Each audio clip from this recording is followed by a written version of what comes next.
Out of all of the highlights in Teen Titans, the conflict between Slade and Robin may be the best. Making up a good chunk of the show's first season, Robin's complete obsession with defeating Slade and his subsequent forced apprenticeship make for some ridiculously good television. But while these season 1 episodes are great, they are nothing compared to what we're talking about today, which is Haunted, an episode that serves as a quasi-epilogue to that first Slade arc and his death and aftershock in the following season. In this video, we're going to go through the episode and discuss how it uses some of the best written dialogue and terrifically choreographed animated sequences in the series to showcase the crippling consequences of Robin's obsession with Slade, both on himself and his teammates.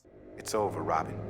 Slade's gone. The episode opens up with Robin watching feeds of different places in Jump City, the pier, the park, and the bridge. An exhausted Cyborg enters the scene, revealing that it's the middle of the night, and warning Robin that he should try and get some sleep. Robin seems disinterested in Cyborg's advice as he continues to watch, showing clear signs of being sleep-deprived, and eventually making his way down to the basement of the tower, where he pulls out a dusty and cracked Slade mask, fully justifying the dark and moody tone of the cold open. Cyborg finds him again and begins to try and reassure Robin that Slade perished along with Tara, and before Robin can respond, the pair is pulled away by a crime alarm as the camera rests on an ominous frame of Slade's mask. This shot concludes one of the shortest cold opens in the entire series, and one that contains zero action and is entirely set upon setting up the tone for the rest of the episode, being arguably the darkest the series ever gets. This continues past the intro, as a shot of the moon welcomes us to the first fight of the episode against the most typical of typical Titans villains, Cinderblock. The fight is set against this beautifully animated nighttime forest background, and the music and lack of over-the-top physical gags make it clear this isn't a regular old Teen Titans showdown. Robin especially seems aggressive in this one, obviously wanting to get back to looking for Slade and not wanting to waste his time on an essentially brain-dead antagonist. Robin ends up eventually being thrown from the fight, and as his teammates begin to finish the job, Robin is stopped by none other than Slade, who begins to taunt him from the shadows of the terrifically atmospheric purple forest. Now, as much as I would love to keep the twist ending of this episode a secret, I think that it would be more beneficial to comment on it throughout the video. So with one last spoiler warning, let's go ahead and pull off the band-aid on the Slade isn't actually real wound. I'll obviously get more into that as the video progresses, but if you rewatch the episode knowing that Slade is only in Robin's head, you can see all of his actions and dialogue within that lens, and the episode becomes even more fascinating. Robin and Slade have a nice chase through the trees as it begins to rain, as Slade not actually causing the trees that he lands on to move or the rain that hits him to stop becomes the first indicator of his lack of an actual presence. Slade tells Robin of his plan to use 3 seismic generators to cause an earthquake in the city before teleporting away and letting Robin sulk in the rainy forest. Robin is eventually found by his teammates, who question his absence before he reveals the presence of Slade. Despite some initial questioning, his friends end up trusting his ridiculous claim as he commands his friends to check where Slade said he hid the seismic generators. Except, at least on screen, Slade never actually says where the generators are, and Robin is just making stuff up here. I might just be dumb, but I've seen this episode a dozen times and only realized on rewatching it for this video that the places that Robin claims hold the generators are just the places he was watching at the beginning of the episode, further indicating that he's just imagining a generic Slade plan. Either way, the rest of the Teen Titans have no way of knowing this, so they go off on Robin's wild goose chase and leave him and Starfire off to go personally hunt Slade. At first, it seems like perhaps Robin has matured, as instead of trying to fix his problem solo like he did in X a couple episodes ago, he decides to bring Starfire with him. This won't last very long though, as first Robin receives news of Cyborg, Beast Boy, and Raven being unable to find the seismic generators that don't exist. As you can probably guess, this doesn't sit very well with a wet, angry, sleep-deprived, and drugged Robin, as he throws his communicator in anger, claiming that he should have just gone after the generators by himself. Starfire tries to calm him down, but he sprints into a clearing where he begins his second fight with Slade. Except this time, something's different. Slade can actually hit Robin. Not in a way that the audience can see, the show constantly uses little tricks to have the audience never see Slade actually strike his opponent, it, but Robin begins to be actually physically hurt. As soon as Starfire finds Robin, Slade begins to flee as Starfire seemingly makes no effort to try and catch him, which infuriates Robin. In the first of multiple striking images throughout this episode, he grips onto Starfire to the point of inflicting pain and begins to scream at her, asking how he can possibly let his worst enemy go right past her. Starfire is shocked and horrified to the point of tears by Robin's actions as she becomes the first one to tell him the truth. But,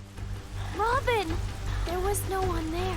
Robin's shock takes us into the commercial break, and when we come back, he's nowhere to be seen, as Starfire tells the team and the audience that he's elected to search for Slade on his own. Cyborg, who's been around Robin the most this episode, isn't shocked at all by this news, instead understanding that he's once again slipped back into his old ways and that he needs to be confronted. After this announcement from Cyborg fully sets up the idea that the mistrust from Robin's time as Red X still somewhat resonates throughout the team, we cut back to Robin, who has gone to the only place that he thinks Slade might be, his old base, where he tormented Robin for days and forced him to be his apprentice. Of course, because Robin believes that Slade will be there, he is, and Robin begins a fight with Slade, which is less of a fight and more of Robin just screaming at the voices in his head as he literally and metaphorically beats himself up. Slade's dialogue here attacks Robin's insecurities, just like the actual Slade, except the difference is that this time Robin is the one telling himself this. Robin is the one criticizing himself for being weak and unable to beat Slade without the help of his friends. Robin even comes up with a reason for Slade to only be visible to him, as Slade mentions, quote, cloaking technology, which Robin just takes as a complete explanation. If you haven't caught on to Slade perhaps not being there by this point in the episode, then the fact that the armored Slade is able to land on things that simply crumble from the weight of a much lighter Robin should clue you in, as we get one of the most clever fights in the series. The episode tries to present Slade in the shadows, or slightly behind Robin, in as many shots as it can, as it's clear that the audience gets a much better view of the villain than Robin ever actually does. The scene continues as Slade just berates Robin for his inability to ever defeat him, as Robin continues to get in worse and worse shape. This scene is really impactful the first time you watch it, but when you realize that this scene is just Robin going crazy in an empty room for 5 minutes, it goes to a whole nother level. The thrashing is eventually interrupted by the rest of the Titans, who discover Robin and allow us to see what the situation actually looks like, as Robin appears to just be throwing his body around. Robin shrieks of Slade's presence, but after Starfire lights up the room and gives the scene a very alien look, there's no Slade to be seen. Robin begins to feel like a caged animal as his friends treat him like he's crazy, with Cyborg physically stopping him from trying to leave and find the generators himself. And it's at this point that we get to what I believe is the most striking and unforgettable moment of the episode. After Robin realizes that his friends won't let him pursue Slade, he threatens them.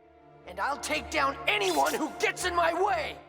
This line shocks his teammates as much as it shocks the audience. While this part of the episode can be seen as Robin being under the effects of Slade's dusk that he left in his mask, there's no reason to believe that if Slade had somehow returned and used some actual cloaking method, that Robin wouldn't do the same thing. His obsession with stopping Slade, even after his death, is so intense that he's willing to sacrifice anything for it, including his friends. Starfire, the Titan closest to Robin, is the only one not shocked by this line, as she just knocks him out for his own good. The rest of the episode takes place solely within the confines of Titan Tower, as Robin is treated like a patient at a mental hospital, completely locked away from everybody else. He awakes in this place only for his hallucinations to continue, seeing a horrific vision of Slade approaching him, completely strapped to his bed, with an electric scalpel in hand. While this is occurring, Star tries to justify to the rest of the team why Robin is acting this way, demanding that it must be a biological influence, something that she is ultimately correct in assuming. Cyborg begins to try to refute her claim, but he's quickly interrupted by Robin's heart rate racing as he believes that Slade is about to kill him while he's strapped to his bed. His heart rate flatlines, and as his teammates run into his room assuming the worst, they find that he's escaped and activated the quarantine protocol, wall, locking his friends in the room while he continues to chase after who he believes to be Slade, when in reality he's just beating himself up, mentally and physically. Raven decides to try and use telepathy to try and get inside Robin's head, and it works, giving us another beautiful scene. We get to see through some of Robin's memories, such as his initiation as Robin and the death of his parents, seemingly confirming his identity as Dick Grayson. This scene is animated really well, and the voice direction of both characters creates a really tense scene as Raven finally gets Robin to open up, only to see Slade through his eyes, proving that Robin wasn't going crazy and that he's in serious danger. After the realization that the rest of the team is trapped while their leader is fighting in a possible battle, we cut back to Robin getting thrashed in the Titan's basement, this time worse than ever before. The scene is just ridiculously well choreographed, as Robin is thrown around the entire room and the audience sees and hears it all. Seriously, the bone crunching as Robin is thrown downstairs and onto concrete is visceral, and the light flashes showing Slade flash in and out of Robin's consciousness is a really clever and a really sick way to showcase Robin's obsession growing in the darkness. Then, as Slade picks Robin up, the tone shifts as he begins to speak of finishing it all. More so than anywhere else in the series, a Teen Titan is close to death, and everybody knows it. Raven informs Starfire that Robin's on the edge, which causes her to freak out, bust open the floor, and begin to go and try to find Robin. But it looks like she's gonna be too late, as Robin begs Slade for mercy as he monologues about the inevitability of Robin's obsession and eventual defeat. But fortunately for Robin, he decides, at the last possible moment, that he should have listened to his friends, as soon as he considers the possibility that Slade's just in his head, it becomes obvious, as he's able to escape the darkness and see Slade for what he truly is, gone.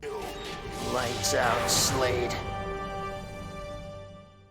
The rest of the episode plays out mostly an explanation, as Cyborg explains the in-universe reason for Robin's hallucination, and in setting up the next season as it's revealed that the hallucinogenic dust was activated from outside the tower as Slade's mask glows to end the episode. Every time I've watched Haunted, which has been quite a few times at this point, I'm always blown away by two things. One, just how good it is, and two, just how harsh the episode is to Robin. Besides just drugging him and forcing him to see and be verbally and literally thrashed by his worst enemy over and over and over again, this episode also sees Robin's relationship with his teammates hit an all-time low, as they lock him up like an antagonist, completely believing that his obsession with Slade had become so dangerous that he would actually hurt his teammates if he deemed it necessary. While the chemical reagent in Slade's mask definitely contributed to Robin's actions throughout the episode, all it did was make him hear and see things. Everything that Robin does in this episode, from hurting Star to threatening his teammates and trapping them in quarantine, all of that comes from Robin acting on his desire to stop Slade, which ultimately almost kills him as well. Throughout the various episodes that focus on Robin and his archenemy, it ends up being the one without Slade that is the most devastating for Robin and his teammates, almost as if the obsession with Slade was always more dangerous for Robin than the actual assassin himself. Anyway, that's gonna be about it for me. This video has been a long time coming, ever since I just kind of skimmed past Haunted in my nearly year-old Slade video, so I really hope that I did it justice this time around. If you have something you want to see me talk about on this channel, find me in the comments or on my Twitter in the description. Either way, this has been April Samuel, and I'll see you in about a week with another video. Thanks for watching.